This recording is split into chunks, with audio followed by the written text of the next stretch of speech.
जब हम शक्ति की बात करते हैं तो उसका सबसे रहस्यमय और शक्तिशाली स्वरूप मां कामाख्या के रूप में नीलांचल पर्वत पर विराजमान है।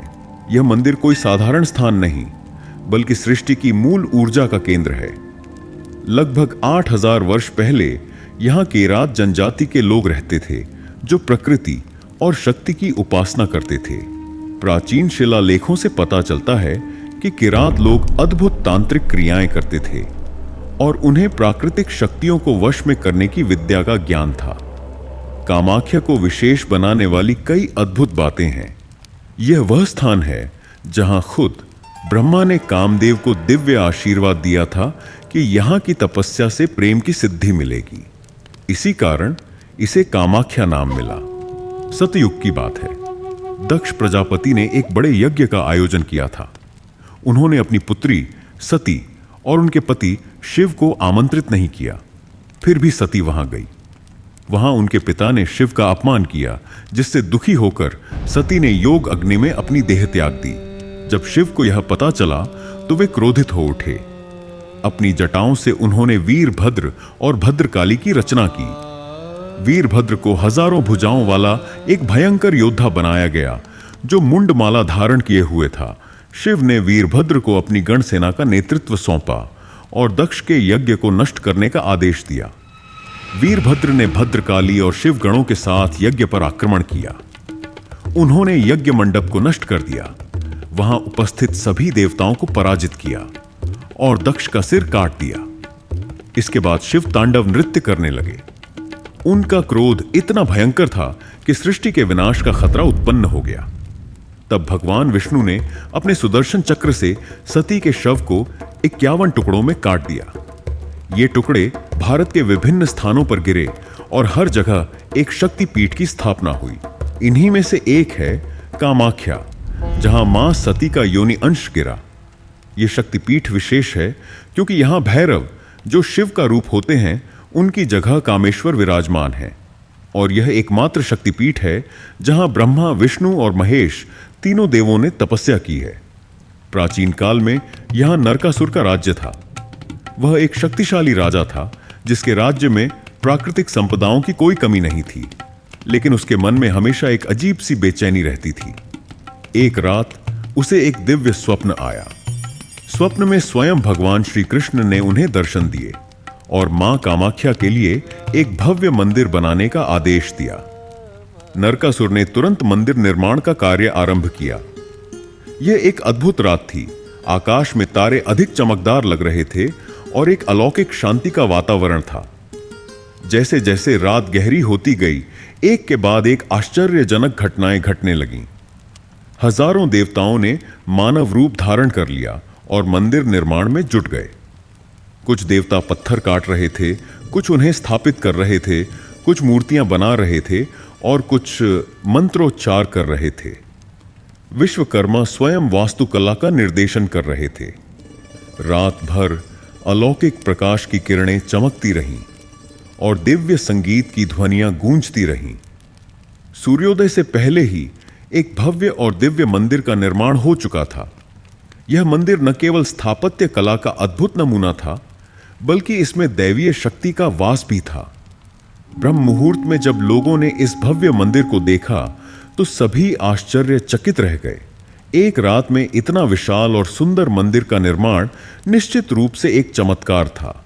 मंदिर परिसर में एक विशेष कक्ष है जिसे योगिनी कक्ष कहते हैं।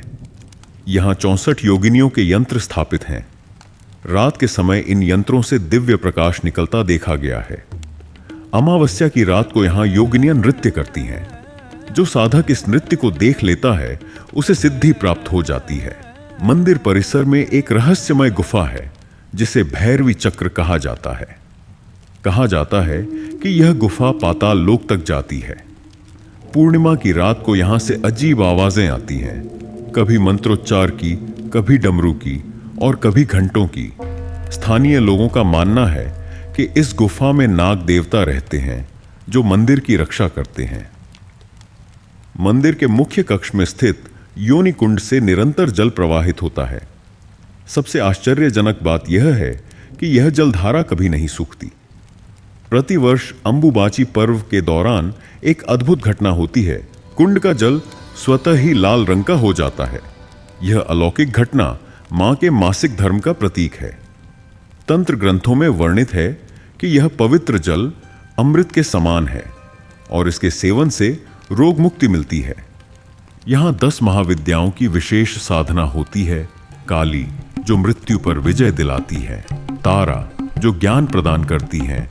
त्रिपुर सुंदरी, जो सौभाग्य देती है। भुवनेश्वरी, जो ब्रह्मांड का ज्ञान देती है। छिन्नमस्ता, जो मोक्ष प्रदान करती है। भैरवी, जो तांत्रिक सिद्धियां देती हैं। धूमावती, जो दुष्टों का नाश करती हैं। बगलामुखी, जो शत्रुओं को स्तब्ध करती हैं। मातंगी, जो वशीकरण शक्ति देती हैं। और कमला, जो समृद्धि प्रदान करती हैं। प्रत्येक महाविद्या की अलग साधना पद्धति है। कामाख्या मंदिर में बलि प्रथा सदियों पुरानी है। सामान्य दिनों में यहां प्रायः बकरों की बलि दी जाती है, जबकि पक्षियों जैसे कबूतर और बतख की बलि भी चढ़ाई जाती है। बड़े पर्वों और विशेष तांत्रिक अनुष्ठानों, खासकर दुर्गा पूजा और अंबुबाची मेले में भैंस की बलि दी जाती है।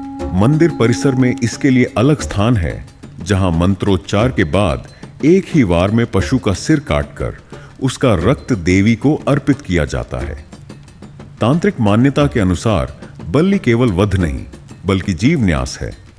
साधक पहले अपना प्राणांश उस प्राणी में स्थापित करता है, जिससे वह जीव मात्र पशु न रहकर जीवन ऊर्जा का वाहक बन जाता है।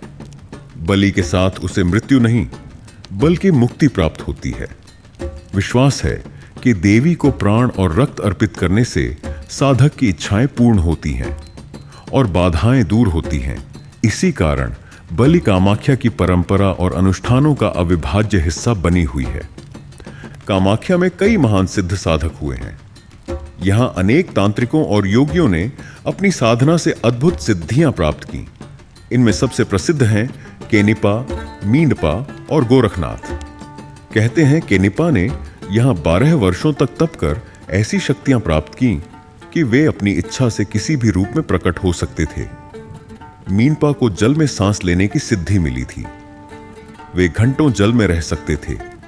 और गोरखनाथ, जिन्हें मां काली का साक्षात दर्शन यहीं प्राप्त हुआ, उन्होंने इसी भूमि पर अमृतत्व का रहस्य पाया। मंदिर के पास एक प्राचीन कुंड है, जिसे सिद्धि कुंड कहते हैं।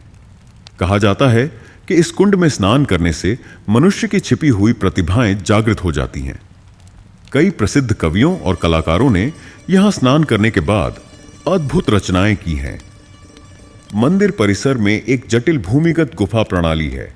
ये गुफाएं कई किलोमीटर तक फैली हुई हैं और कई स्तरों पर बनी हैं। कुछ गुफाएं तो इतनी गहरी हैं कि उनका अंत अभी तक नहीं मिला है। साधकों का मानना है कि ये गुफाएं पाताल लोक तक जाती हैं।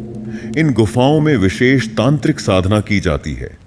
यहां साधक पंचमकार साधना करते हैं, जिसमें मध्य, मांस, मत्स्य, मुद्रा और मैथुन शामिल हैं।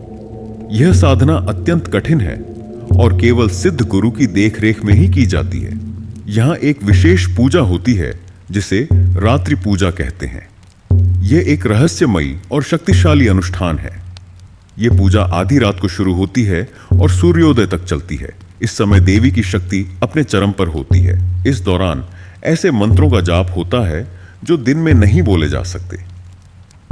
इन मंत्रों को गुप्त माना जाता है और इनकी शक्ति अद्भुत होती है। कहा जाता है कि इस पूजा में भाग लेने वाले साधक को सिद्धियां प्राप्त होती हैं। यह पूजा केवल विशेष अवसरों पर ही की जाती है और इसमें शामिल होने के लिए गुरु की अनुमति आवश्यक होती है।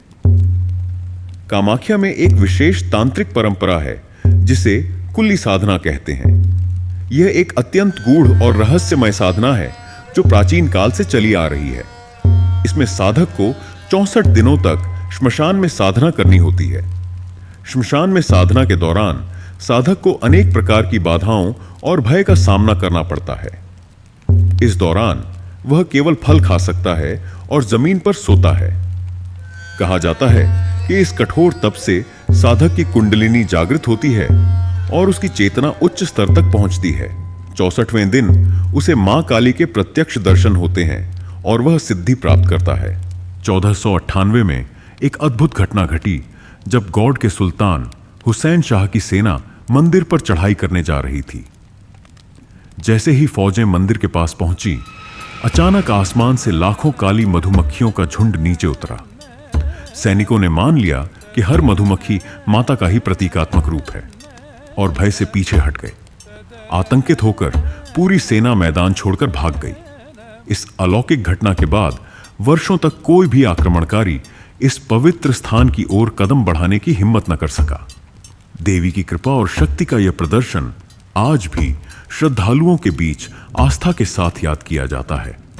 यहां साधकों को 3 प्रकार की मुख्य सिद्धियां प्राप्त होती हैं। मनोवांछित सिद्धि, जिससे मन की हर इच्छा पूरी होती है। वाणी सिद्धि, जिससे वाणी में अद्भुत शक्ति आ जाती है और जो कहो वह सत्य हो जाता है। और काय सिद्धि, जिससे शरीर अजर अमर हो जाता है। आज भी कामाख्या अपने अनेक रहस्यों के साथ खड़ी है। यह केवल एक मंदिर नहीं, बल्कि शक्ति का वह केंद्र है जहां आदिकाल से तंत्र साधना की अखंड धारा बह रही है।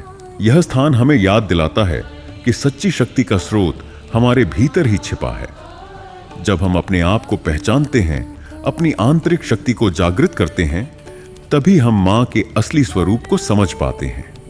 यहां के तांत्रिक कहते हैं कि जो भी साधक सच्चे मन से मां की शरण में आता है, मां उसे कभी खाली हाथ नहीं लौटाती।